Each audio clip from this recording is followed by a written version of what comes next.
Yeah, welcome everyone to the Stoner Jesus Show presents Weed News for February 22nd, 2022. 2/22/22. For those of you new to the show, which is probably all of you because we started doing the show unless you're watching this later. Whatever, it doesn't matter. Thank you for subscribing on Patreon. I'm, of course, Stoner Jesus. I do various things on the interwebs, which you can check out at stonerjesus.net. But this is Weed News, a Patreon exclusive show. It's quick. It's the weed news you need with a commentary you can't get anywhere else. 3 stories. We knock them out of the park. Bam, 10, 15, never more than 20 minutes. You know everything you need to know. You can get on with your day, get on with your life.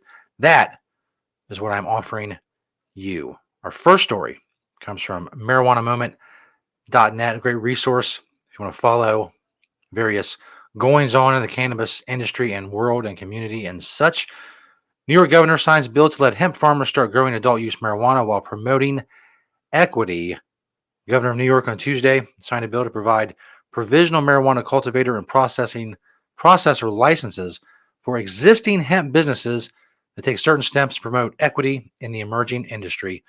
Assembly Majority Leader, Crystal Peoples-Stokes, that's quite a name, who championed the state's adult use legalization bill that was enacted last year, and Senator Michelle Hinchey sponsored the newly signed legislation.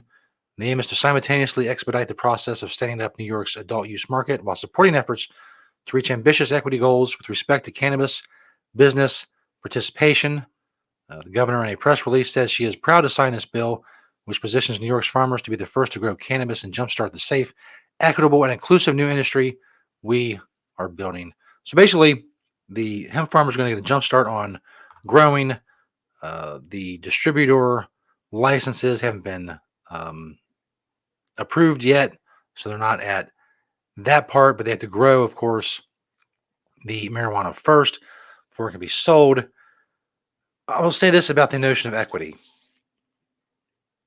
A noble goal, but the notion that the government, any government, can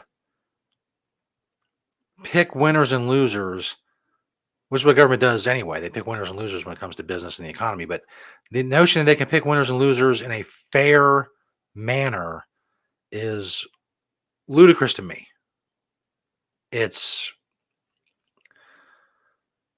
you can take it even farther with the notion of centrally planning an economy or whatever. But just in this instance, that they're going to be able to make it fair and equitable is a silly notion to me. And the fact that people believe this after seeing how the government works, they're going to be successful at this. And it won't matter if they're not successful, by the way. No one will get, there will be no repercussions whatsoever if things don't work out the way they're supposed to. And they're cramming, they're focusing on making everyone fair and equitable instead of focusing on legalizing marijuana, which will bring economic opportunity to everyone. But then, like I said, the government picks winners and losers anyway, so that's what they're going to do. But the notion that New York is going to do a good job of legalizing marijuana, New York's government, and this is a bit like I said last night on the first episode, this is going to be a common theme with me is I support legalization and it's great and it's better than prohibition, but I also realize that the government's going to fuck it up and water it down and make it a garbage version of what it could be. And that's a shame. But it is what it is. There's nothing I can do about it. I'm just a guy sitting in front of you people reporting the weed news. All I can do is make my my voice heard. Very important. It's very important that I do so, which is why I'm on Patreon. Look at me. Next up, this is from KXAN.com out of Texas. Marijuana gummies, highest doses now available for Texas medical users. I'm not going to listen to that, although I could. Instead, I'll get into the story itself. It's kind of weird in some places, but I digress. On Tuesday, the state's largest medical marijuana company expanded its gummy products to now include the highest doses legally available, 20 milligrams, after Texas lawmakers approved changes to the state's program in 2021. During last year's legislative session, state lawmakers approved slight increases into the percentage of THC allowed in medical marijuana products. THC is the psychoactive compound of cannabis that gets users high. Later on in the article, they say the lawmakers only expanded the THC percentage allowed per products from 0.05% to 1%. Opponents criticized increasing that number out of fear it could lead to users getting addicted to the feeling of being high. Here's another notion I have a problem with. The notion that there's a big debate, and that's crooked.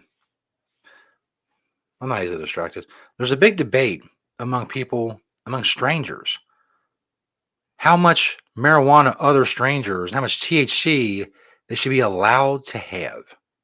Pardon my French, but it's none of your fucking business how much THC someone consumes. How could that possibly be your fucking business? Their opponents are afraid you're going to get addicted to the feeling of getting high. Who gives a fuck? Who are these people? Why are complete strangers who have they'll face no repercussions from whatever decision you make? Why is it they get input into the decision in the first place? That makes no fucking sense to me. They're debating what other strangers, how much THC they can have and what their fucking weed. Shut up. See, we become so advanced as a society. We have so little actual problems. We have time to worry about. Well, I don't want this person to have more than 1% THC in their products because I'm afraid. If you're on the fucking prairie back in the day or whatever and worried about living from day to day, you don't have time to worry about that kind of shit. That's why we weren't in everybody's business. We had to worry about our fucking business. But now our business is taken care of to the point where we can now spend huge amounts of time worrying about other people's fucking business. How much THC some person you've never met has in their weed gummy or whatever is fucking means nothing to you. Nothing.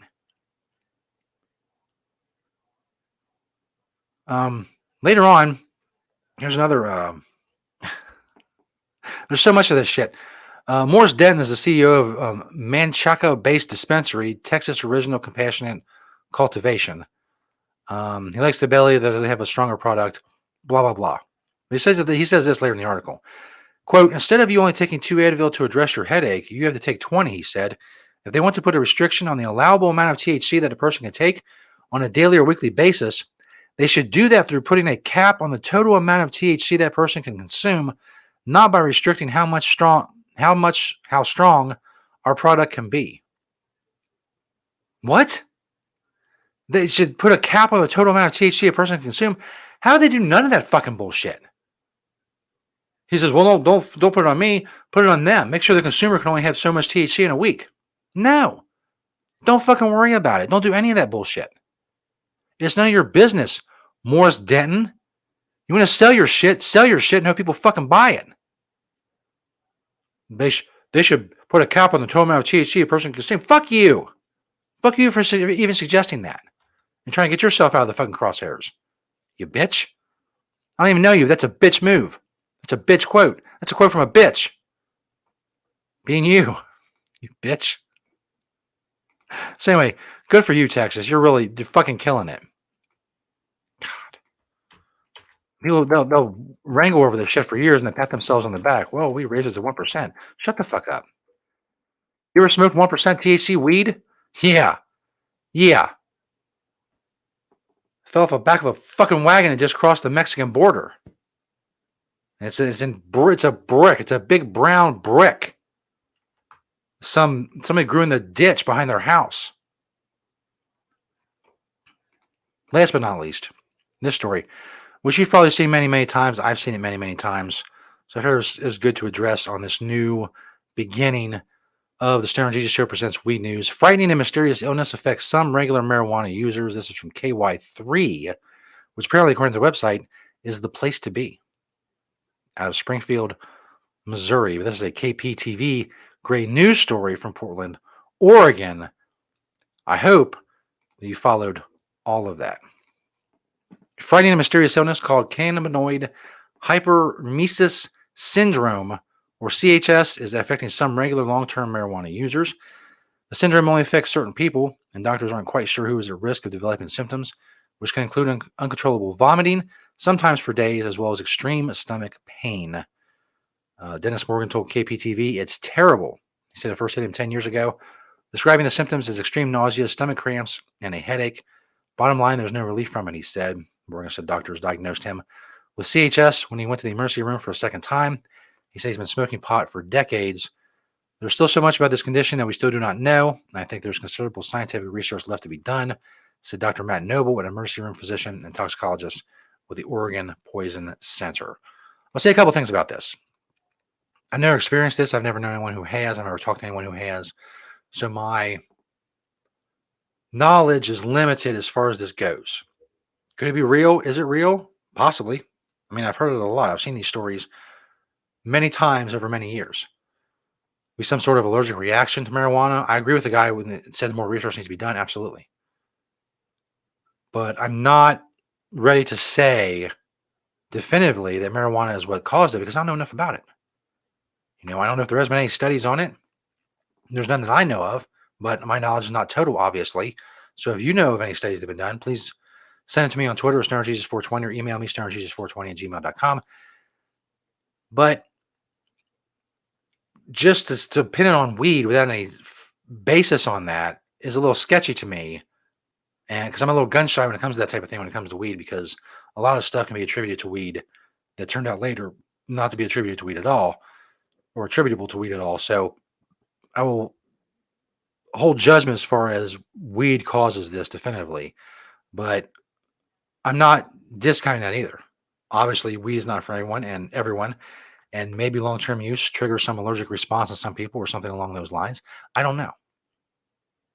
But I will stay on the story for you because that's what I do.